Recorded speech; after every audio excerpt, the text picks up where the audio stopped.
Hello friends, आज हम चलते हैं 10th टॉपिक और 10th वीडियो ये हमारी, जिसका नाम है ग्रीन रिवॉल्यूशन। इसके पहले हमने पढ़ा 9th वीडियो, जिसने नहीं देखा वो देख लीजिए जाके। तो उससे पहले हमने पढ़ा था लैंड रिफॉर्म और जनरल रिफॉर्म्स। बिल्कुल हाँ जी, इसी की तरह है ये थर्ड पॉइंट है जिसका नाम है टेक्निकल रिफॉर्म्स। इसका ऑप्शनल में नाम रखा गया है ग्रीन रिवॉल्यूशन। ग्रीन रिवॉल्यूशन का मतलब होता है कि क्रॉप स्पॉट का मतलब होता है इंक्रीजमेंट। इसका मतलब होता है इंक्रीज का मतलब होता है बढ़ना। बिल्कुल हाँ जी, क्रॉप्स फसल को हम कैसे बढ़ाएं। ग्रीन रिवॉल्यूशन नाम से पता चलता है, इसको पता है आप सबको भी, हरित क्रांति। बिल्कुल हाँ जी, हरित क्रांति जो दी गई थी ये 60 में दी गई थी, 1960-67 क्या वो दी गई थी, ताकि ये जो फार्मर्स थे उन्हें किसी भी प्रकार से कोई भी दिक्कत ना हो। बिल्कुल हाँ जी, इसका सेकंड नाम पता चल गया आपको, टेक्निकल रिफॉर्म्स। टेक्निकल रिफॉर्म का मतलब है टेक्नोलॉजी बढ़ाना। अब टेक्नोलॉजी किस बेसिस में बढ़ाएगी, चलिए देखते हैं। इसके अंदर जो इंक्लूड है, सबसे पहला इंक्लूड रखा गया यूज ऑफ हैवी सीड्स। इससे पहले मैं आपको बताता हूं कि इसकी जरूरत क्यों पड़ी। इसकी जरूरत हमें क्यों पड़ी, सबसे पहला टॉपिक ये है, हमारे पास इरिगेशन की फैसिलिटीज भी हो गई थी, क्रेडिट जनरल रिफॉर्म भी हो गया था, फिर भी हमें इसकी जरूरत क्यों पड़ी? क्योंकि उस समय हमारे पास प्रोडक्टिविटी ज्यादा नहीं थी, प्रोडक्शन ज्यादा नहीं था। हम इंडिया में रहते थे, बिल्कुल हाँ जी, प्रोडक्शन था हमारा, बिल्कुल हाँ, लेकिन फिर भी हम बाहर से प्रोडक्शन मंगाते थे। बिल्कुल हाँ जी, हमारी प्रोडक्टिविटी ज्यादा नहीं थी। इसको ध्यान में रखकर जब हम आजाद हुए, बिल्कुल हाँ जी, इंडिपेंडेंस हुए, उसके बाद हमने ग्रीन रिवॉल्यूशन स्टैब्लिश किया और स्टैब्लिश करते ही टेक्नोलॉजी पर ध्यान दिया, जिसका पहला पॉइंट रखा गया use of heavy seeds. Use of heavy seeds में यह ध्यान दिया गया कि ऐसे बीजों का प्रयोग किया जाए, ऐसे सीड्स का प्रयोग किया जाए जिनकी प्रोडक्टिविटी ज्यादा हो। बिल्कुल हाँ जी, जिनकी प्रोडक्टिविटी कैपेसिटी क्या ज्यादा हो। बिल्कुल हाँ जी, जैसे कि गेहूं, ज्वार, बाजरा, मक्का, चावल, इन पर ध्यान ज्यादा देने लगे कि इनकी प्रोडक्टिविटी ज्यादा होने लगी टेक्निकल पे के हिसाब से। दूसरा जो देखा गया वो ये देखा गया यूज ऑफ केमिकल फर्टिलाइजर। बिल्कुल हाँ जी, पहले प्रोडक्शन होता था जमीन के, हमारी जमीनों पर, लेकिन इतना प्रोडक्शन नहीं होता था।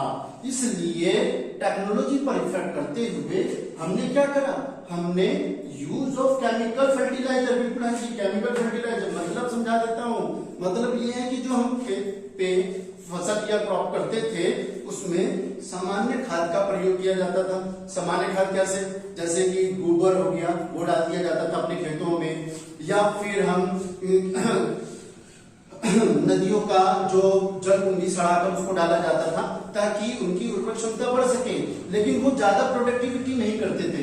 इसलिए टेक्नोलॉजी में ध्यान रखते हुए हमने केमिकल का प्रयोग करने लगे। केमिकल फर्टिलाइजर का प्रयोग करते हुए हम क्या करने लगे, अपनी प्रोडक्टिविटी इंक्रीजमेंट कर दी। जैसे कि एग्जांपल दे देता हूं, डाई और यूरिया, पोटास, इनका प्रयोग करने लगे। इनका प्रयोग करने से क्या हुआ, प्रोडक्शन की कैपेसिटी इंक्रीजमेंट हो गई। बिल्कुल। अब तीसरा पॉइंट चलती है use of pesticides for crop protection. मतलब समझिए, अब इसकी जरूरत क्यों पड़ी क्रॉप प्रोटेक्शन करने के लिए? क्योंकि उस समय हम प्रोडक्टिविटी कर तो लेते थे, कब 1947-50 तक प्रोडक्टिविटी कर लेते, लेकिन वो भी क्या हो जाता, खराब हो जाती थी। कैसे? प्रोडक्शन जो करते थे, फसल जो करते थे, उसके आसपास जंगल लग जाते थे। मतलब प्रोडक्शन करते थे, कांटे लग जाते थे, जंगल लग जाते थे। अगर जंगल नहीं लगते थे, कांटे नहीं लगते थे, तो छोटे छोटे कीड़े लग जाते थे जो फसलों को नष्ट कर देते थे। तो फसलों को नष्ट से या फसलों को खराब होने से बचाने के लिए हमने क्या करना शुरू कर दिया, उन पर दवाइयां छिड़कनी शुरू कर दी गई ताकि वो फसल क्या हो, सेफ रहे, सुरक्षित रहे। बिल्कुल हाँ जी।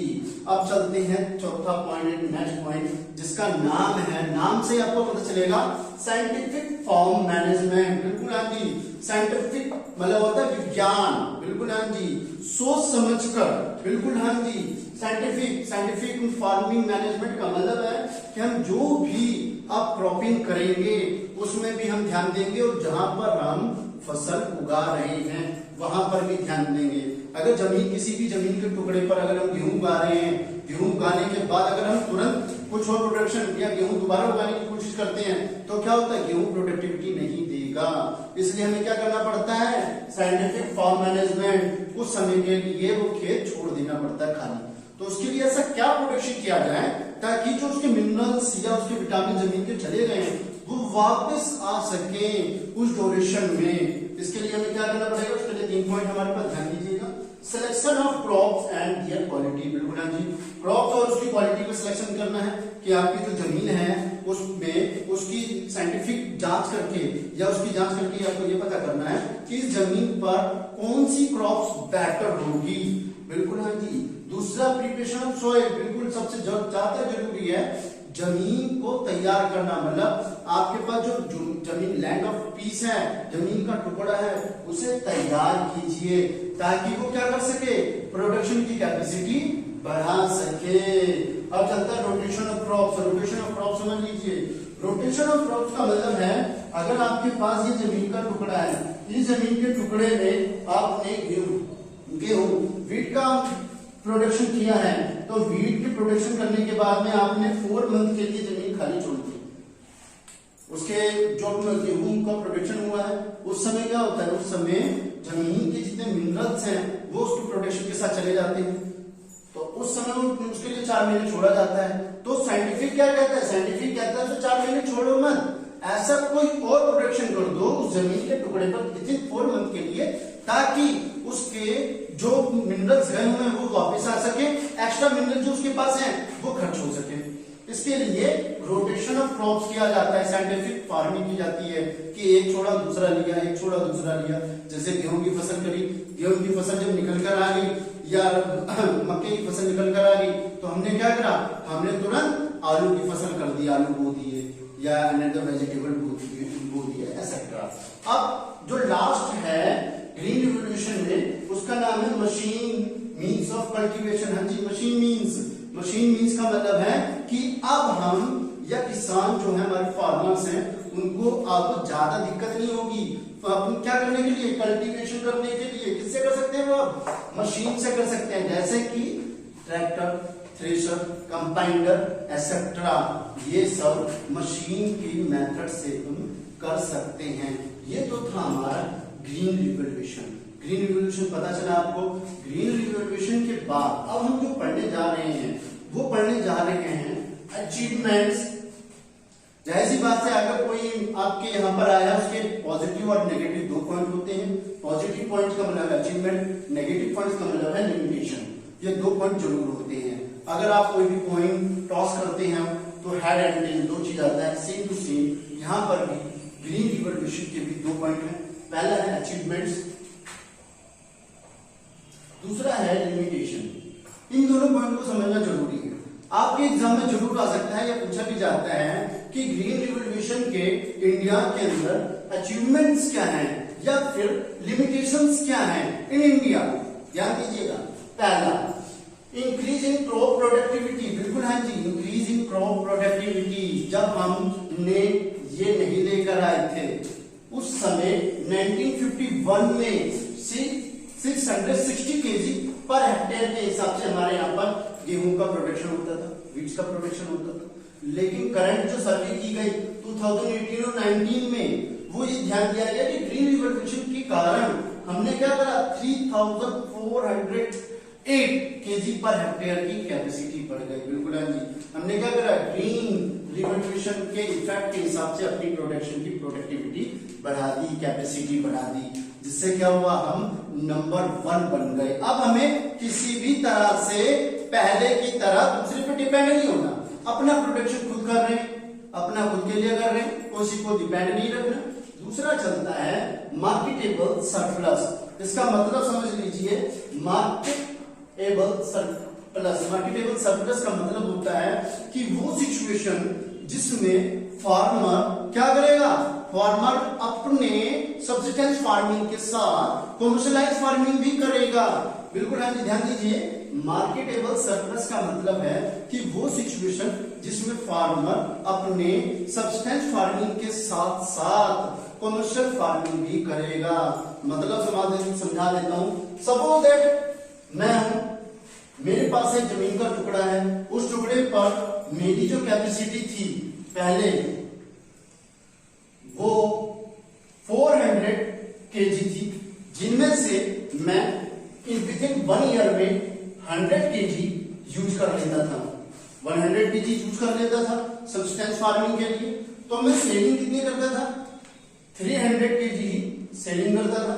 लेकिन जब मैंने ग्रीन रिवोल्यूशन आया मेरे पास, बिल्कुल हाँ जी, मैंने हैवी सीड्स करे, केमिकल फर्टिलाइजर करे और क्रॉप प्रोटेक्शन करने लगा, मशीन से करने लगा। उसके बाद मैंने क्या करा, उसके बाद मेरी प्रोडक्शन बढ़ गई। मेरी प्रोडक्शन कितनी हो गई, मेरी प्रोडक्शन सपोज दैट 900 हो गई, 900 केजी। जब 900 केजी हो गई मेरी, तो मैंने ज्यादा खाने नहीं शुरू करा। क्यों? क्योंकि पर्सन क्या थे, लिमिटेड थे।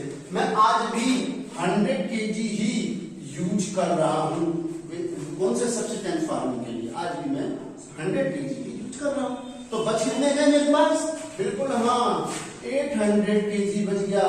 तो वो क्या करने लगा, मैं मार्केट सरप्लस हो गया वो मेरा, मार्केट सरप्लस। सेकंड लैंग्वेज में, सिंपल भाषा में समझिए, मैं समझा देता हूँ।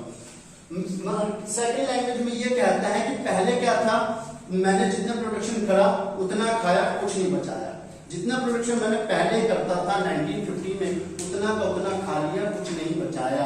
लेकिन आज मैंने क्या करा, जितना प्रोडक्शन हुआ बहुत ज्यादा हुआ, उसका कुछ खाया, कुछ बचा लिया। ठीक है, आगे समझ में गुड। ये तो था आपका मार्केट सरप्लस।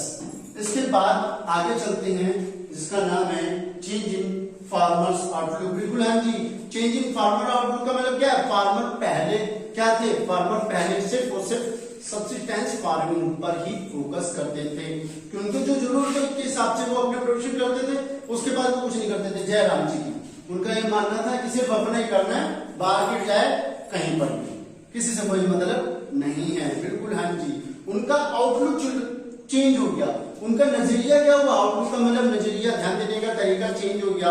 उन्हें भी लगने लगा कि हाँ अब हमें कॉमर्शियलाइज फार्मिंग करनी चाहिए। बिल्कुल, कौन सी फार्मिंग करनी चाहिए, कॉमर्शियलाइज फार्मिंग करनी चाहिए। क्यों करनी चाहिए, ताकि उनका लिविंग ऑफ स्टैंडर्ड क्या हो, इंक्रीजमेंट हो जाए। बिल्कुल हाँ जी, यहां तक आपका हो गया चेंज इन फार्मर्स आउटलुक। और लास्ट पॉइंट है अचीवमेंट में buffer stock of food grain. Buffer stock का मतलब होता है कि आपने जो खाया उसका कुछ पार्ट बचा कर रख लिया इन फ्यूचर के लिए। आपने जो प्रोडक्शन करा उसमें से कुछ पार्ट तो खा लिया या खाने के लिए रख लिया, कुछ पार्ट क्या कर लिया, सेविंग कर लिया फ्यूचर के लिए। क्यों? क्योंकि अगर भविष्य में कभी जरूरत पड़े तो हम इसका यूज कर ले। जैसे इस समय था 2020 में लॉकडाउन हुआ, लॉकडाउन में क्या हुआ, अगर हमारे पास प्रोडक्शन ज्यादा नहीं होता, प्रोडक्शन की कैपेसिटी ज्यादा नहीं होती, तो हम क्या कर सकते, भूखे मर सकते थे।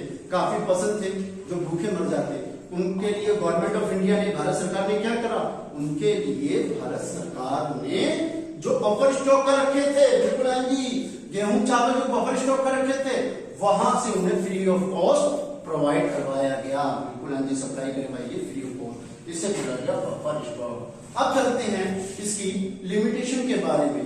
इसके लिमिटेशन, बिल्कुल हाँ जी, ग्रीन रिवोल्यूशन का जो पॉजिटिव था उसके बाद हमारे पास लिमिटेशन भी है। अब लिमिटेशन क्या है ये देख लेते हैं। ओनली फॉर 3 लिमिटेशन है जो आपको नॉर्मल याद रखना है, ज्यादा याद रखने की जरूरत भी नहीं है।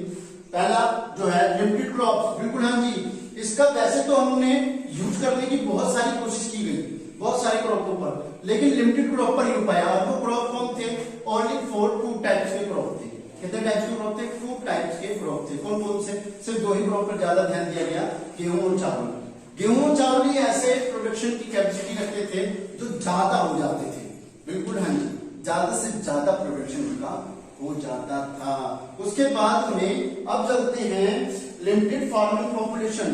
Limited farming population, limited farming population हमें ये बताती है कि इन सबको खरीदने के लिए, बिल्कुल हाँ जी, इन सबको यूज करने के लिए हैवी मनी की जरूरत है, जो कि उस समय लोगों के पास पैसा कम था।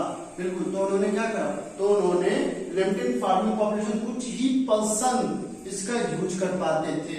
जैसे पंजाब हरियाणा के पर्सन यूज कर पाते थे, बिहार और यूपी के पर्सन यूज नहीं कर पाते थे।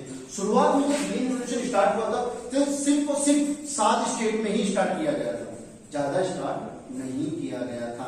जब शुरुआत में ग्रीन रिवॉल्यूशन स्टार्ट किया गया था 1960-67 के अबो, तो उस समय सिर्फ और सिर्फ 7 स्टेट, बिल्कुल 7 राज्यों में इसे स्टार्ट करने की कोशिश की गई थी। जहां ये कोशिश की गई थी जहां पर पैसा ज्यादा था फार्मर्स के पास। क्यों? क्योंकि उनको परचेज करने के लिए मशीन, साइंटिफिक फार्मिंग, पेस्टिसाइड के लिए आपके पास दवाई होनी, केमिकल फर्टिलाइजर होना, हैवी सीड्स के लिए ज्यादा पैसे की जरूरत थी। तो ज्यादा पैसे न होने के कारण ये पॉपुलेशन में डिफरेंस कर दिया उन्होंने कि भैया ज्यादा लोग इसे यूज नहीं कर पा रहे थे।